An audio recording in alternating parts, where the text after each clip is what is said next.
Hello and welcome back to Microsoft Flight Simulator 2020. Today we're going to be looking at landing the A320neo and how you can make your landings as smooth as possible. We are going to be doing this at Tenerife South and we're going to be flying the Ils Approach for runway 07. Now, the first thing you're going to want to do before even reaching the airport is prepare the cockpit for landing. Now, you're going to want to do this early, and what I mean by this is you want to configure the aircraft for the approach and landing, and so this is so you don't have to rush the approach and get sidetracked doing other things. This will give you more time to focus on the touchdown and result in a better landing. Another thing you can do to make your landings good is to make sure that you have a stabilized approach. So a stabilized approach consists of certain things to be done. Some of the criteria for an approach to be considered stabilized is as follows. So number 1, maintaining a constant rate of descent towards a predetermined aiming point on the runway, which in most cases is the touchdown zone. Number 2, maintaining the final approach speed. Number 3, having the aircraft configured for landing, so gear down, flaps in the landing configuration, speed brakes armed, etc. And number 4, making sure that all the checklists are completed for landing. As you can see, it is quite cloudy here at Tenerife South, which is why we're flying the Ils Approach. Now, flying the Ils Approach will automatically give you that stable approach that I was talking about, as the autopilot will be flying the aircraft for you.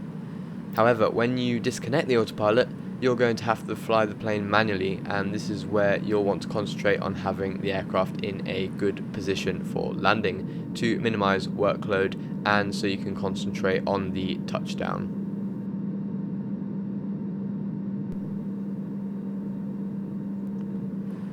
Alright, so we are at 5,000 feet descending down to 2,600. As we started our descent, I filled out the approach phase on the MCDU. So just look here, make sure everything's already filled out. Weather hasn't changed since we filled it in. Then we'll come up to the overhead panel, turn on the landing lights so you don't have to worry about them later, and making sure everything else is in the correct position for this stage of the approach.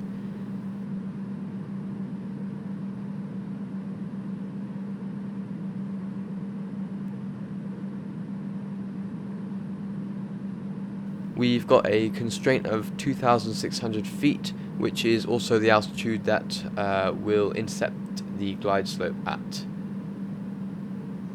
We need to make a left turn here onto final, so to do that we're going to activate the approach phase and capture the localizer.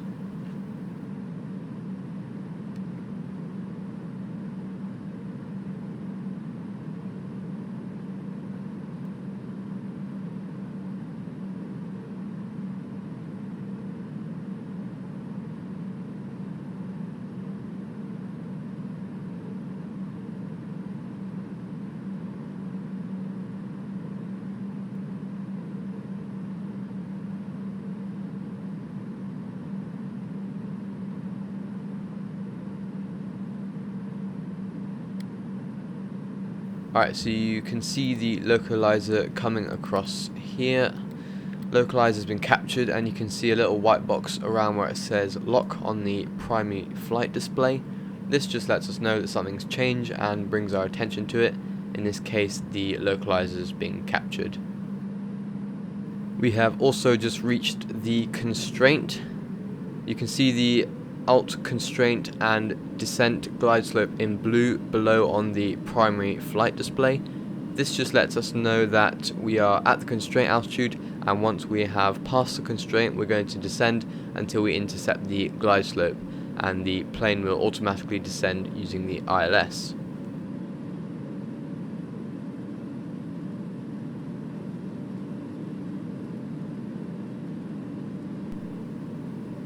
Oh, and we've got a little bit of rain, you can see up there on the windshield. So coming up on the constraint now, so once we get past the constraint we can capture the glide slope, start descending down towards the runway. You can also see in the bottom left of the corner of the PFD we've already got the ILS frequency tuned. You can see the frequency there, and just below it there is a number, and that is the distance to the ILS, to the runway basically. And when that's at about 6 nautical miles, we're going to go manage speed, gear down, flaps full.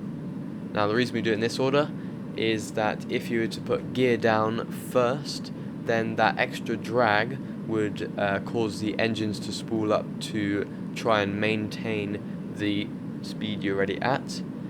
But if you were to go manage speed first, then the speed is lower than what you're currently flying, and then you have to go gear down. That drag will help you slow down, so you won't spool up and end up being too fast.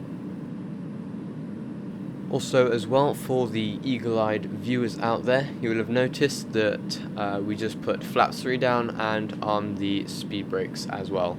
So we're just getting it done early so we can concentrate on flying the approach and concentrate more on the landing, not on configuring the aircraft. Okay, so just about to intercept the glide slope, and then to recap, when we're about 6 nautical miles from the airport, we'll select manage speed, gear down, flaps full, then we'll disconnect the autopilot and do the landing. Alright, so you would have noticed there that we had glide slope start on the PFD, so we've now captured it, and we're going to set the go around altitude of 3,000 feet.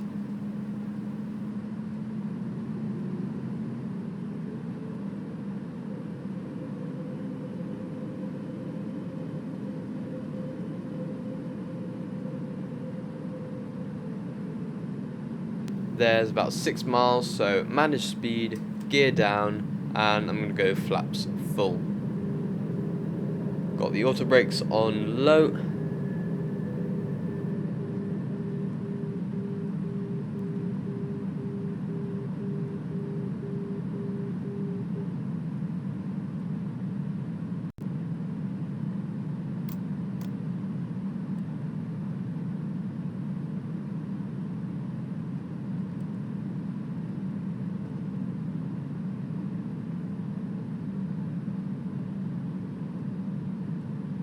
Let the cabin crew know we are landing, and then we can do the before landing checklist. Alright, so cabin, secure for landing, auto thrust, speed, go around altitude, 3000 set, ECAM memo, landing no blue. The before landing checklist is complete.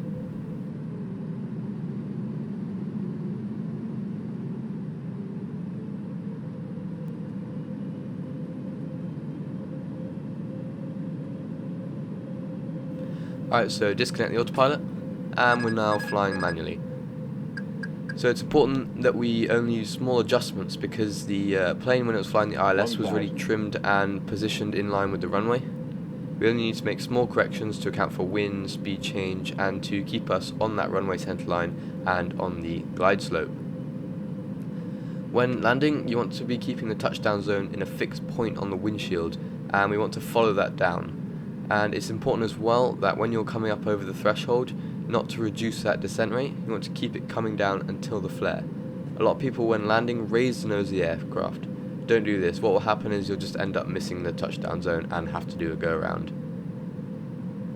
All you need to do is keep it coming straight down towards the touchdown zone, and then at about 20 to 30 feet you want to retard the thrust levers, so bring them back to idle and raise the nose of the aircraft and flare. 500. Right, so just keeping it on the center line here. You see I'm using small adjustments. 400. 400.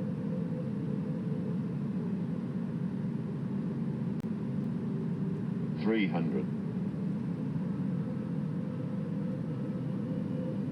200.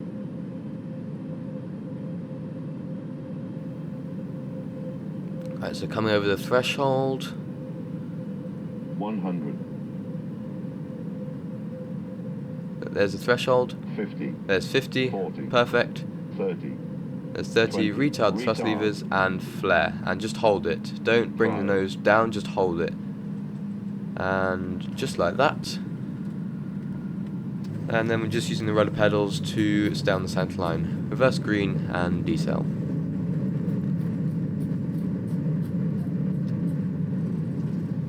Alright, and just like that, we've now landed the A320.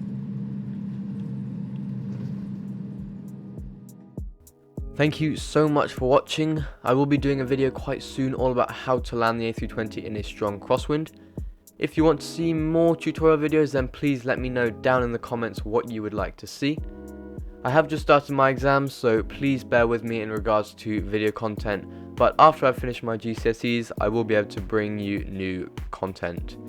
If you did enjoy the video, then please don't forget to like and subscribe so you don't miss any future content. Thanks so much for watching.